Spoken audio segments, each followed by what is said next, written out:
All right, hey guys, hole number 4 here that we're setting up for. And I don't really have, a straight approach for you guys, but I'm going to bring Big Topper. It might require you guys to pull out a Berserker or, Titan Ball. I'm going to go at it just to be a little on the safe side. I'll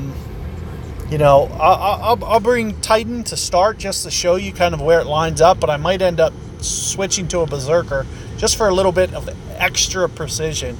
But the goal for this one is going to, in my opinion, is going to be to get it up close to the front of the green to where you'd have a short iron or less. And that's why I'm choosing Big Topper over Extra Mile, because it has that extra top spin. And here you can kind of see what I'm looking at setup wise. And you can see if I go Titan, I'm just going to basically go full everything, and it'll still work out. You'll still get it up there. So there's no reason you can't do that. So I do want to just let you guys know that. However, look at kind of how I do it with Big Topper here. You can see that I can get much more aggressive with my land zone. I can land much deeper onto this cliff here, and you'll see me just kind of curl it back towards the left. And with this a little bit more aggressive approach, you'll be able to get longer, a lot closer to the pin. So again, it's not an absolute requirement, but here you can see just how much this rolls down. I'm right up here by the green. Had I done it with a Titan Ball and going full power just like I did, I would be probably about 50 yards back. And here you can see my opponent actually only has an extra mile too. Did buy the new balls though. Hopefully, if there's one thing I can encourage you guys to do is maybe save those until you get to at least pro division. There's no reason to take a ball that has no power like this and, use it in a situation where you need power.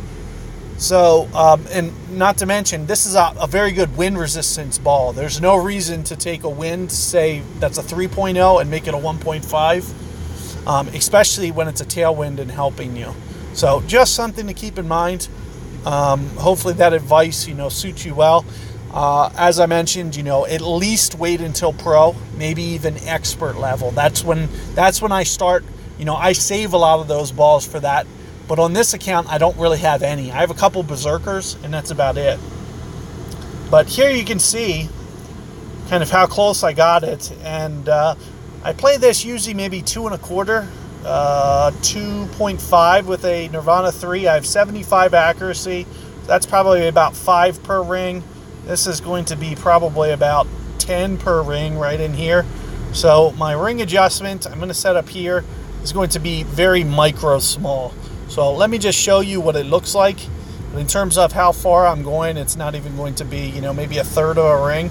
And you can see visually what it looks like. What I just showed you visually means you can basically set it up like that for any club. And there you can see I just missed my perfect ball. It is definitely going to cost me. So that's going to, cause it to shoot over about a ring. And there you can see basically threw away my Alba chance with that great ball. But, you can see the way that I got it down there long with my Big Topper. And as long as I can, kind of make just a micro adjustment, you see the way that I set up with my Big Topper is I set it up a little bit more towards the right of the fairway because it's more open there. I don't want to land long on my drive. So that's why you saw me kind of do that and then curl it back to the right. Curl it back to the left, sorry. Right to left is what I meant. And, with that extra curl, it can usually get you back online. I've been having good success in the pro and expert divisions doing it that way. But like I mentioned, Berserker, not mandatory. You could get away with that with a Titan Ball as well. You could see I set it up for you. You would still get to the other side.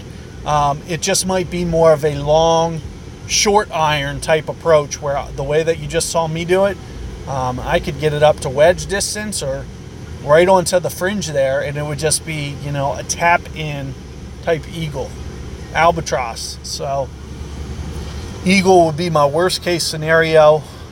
Never birdie.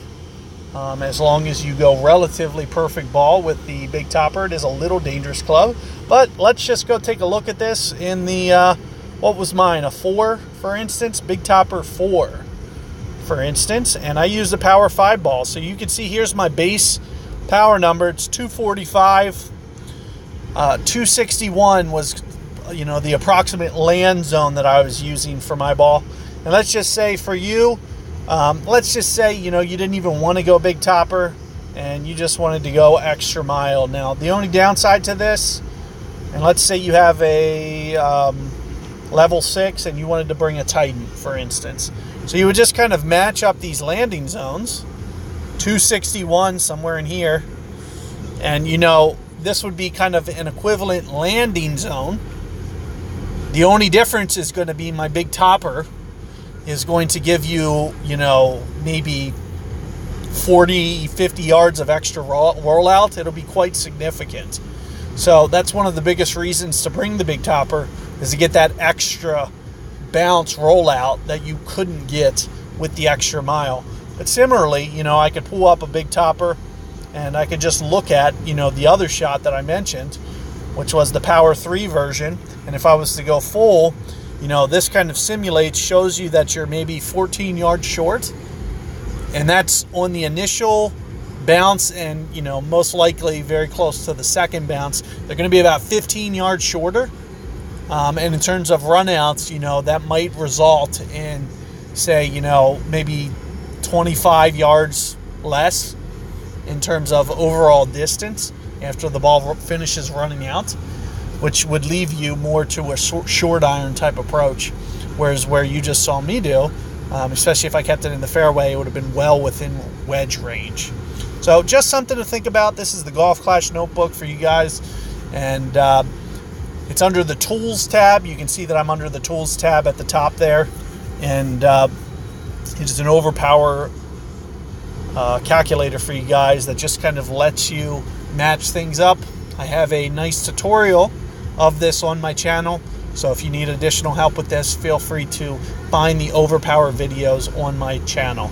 Good luck, guys, and catch you guys for hole 5 coming up.